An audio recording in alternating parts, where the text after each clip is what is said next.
কুশমি জিজ্ঞেস করলে, দাদামশাই, ইরুমাসির বোধহয় খুব বুদ্ধি ছিল। ছিল বই কি, তোর চেয়ে বেশি ছিল। থমকে গেল কুশমি, অল্প একটু দীর্ঘ নিঃশ্বাস ফেলে বলল, ও তাই বুঝি? তোমাকে এত করে বশ করেছিলেন? তুমি যে উল্টো কথা বললে, বুদ্ধি দিয়ে কেউ কাউকে বশ করে? তবে করে অবুদ্ধি দিয়ে। সকলেরই মধ্যে এক জায়গায় বাসা করে থাকে একটা বোকা। সেইখানে ভালো করে বোকামি চালাতে পারলে মানুষকে বশ করা সহজ হয়।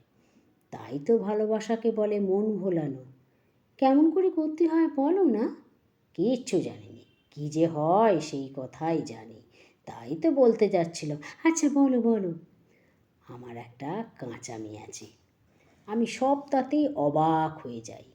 ইরি ওইখানেই পেয়ে বসেছিল, সে আমাকে কথায় কথায় কেবল তাক লাগিয়ে দিত। কিন্তু ইরিমশা তো তোমার চেয়ে ছোটো ছিলেন, অন্তত বছরখানেক ছোট। কিন্তু আমি তার বয়সের নাগাল পেতুম না। এমন করে আমাকে চালাতো যেন আমার দুধে দাঁত ওঠেনি। তার চেয়ে আমি হাঁ করে থাকতুম। ভারী মজা। মজা বই কি, তার কোনো এক সাতমহল রাজবাড়ি নিয়ে সে আমাকে ছটফটিয়ে তুলেছিল। কোনো ঠিকানা পায়নি, একমাত্র সেই জানতো রাজার বাড়ির সন্ধান। আমি পড়তুম 3 নম্বর রিডার। মাস্টারমশাইকে জিজ্ঞেস করছি, মাস্টারমশাই হেসে আমার কান ধরে টেনে নিয়েছেন। জিজ্ঞেস করেছি ইরুকে, রাজবাড়িটা কোথায় বলো না।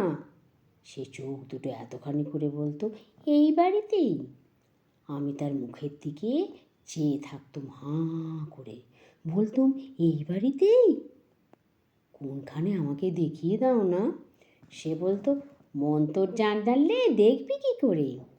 আমি বলতুম, মন্তর আমাকে বলে দাও না, আমি তোমাকে আমার কাঁচা আম কাটা ঝিনুকটা দেবো। সে বলতো, মন্তর বলে দিতে মানা আছে।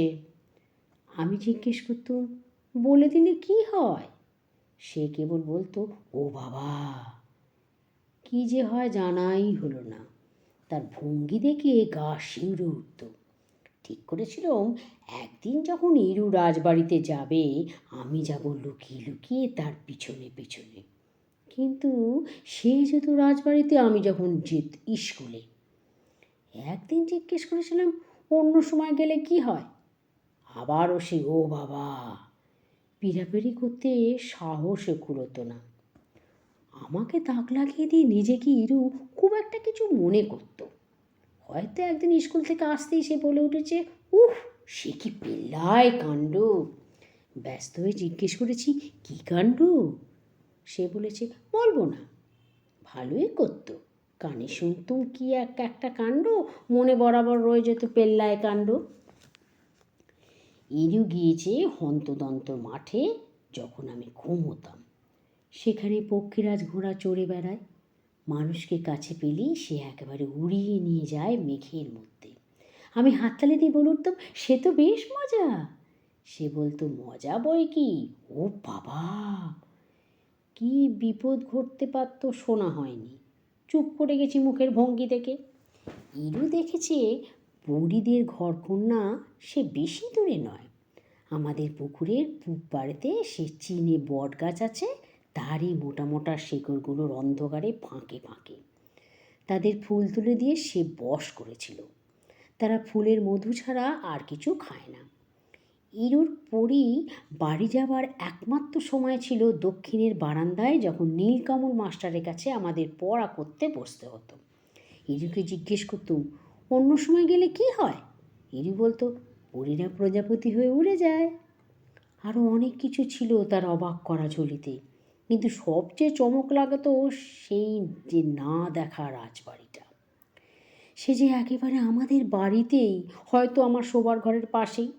কিন্তু মন তো জানি না যে ছুটির দিনে দুপুরবেলা ইরুর সঙ্গে গেছি আমতলায়।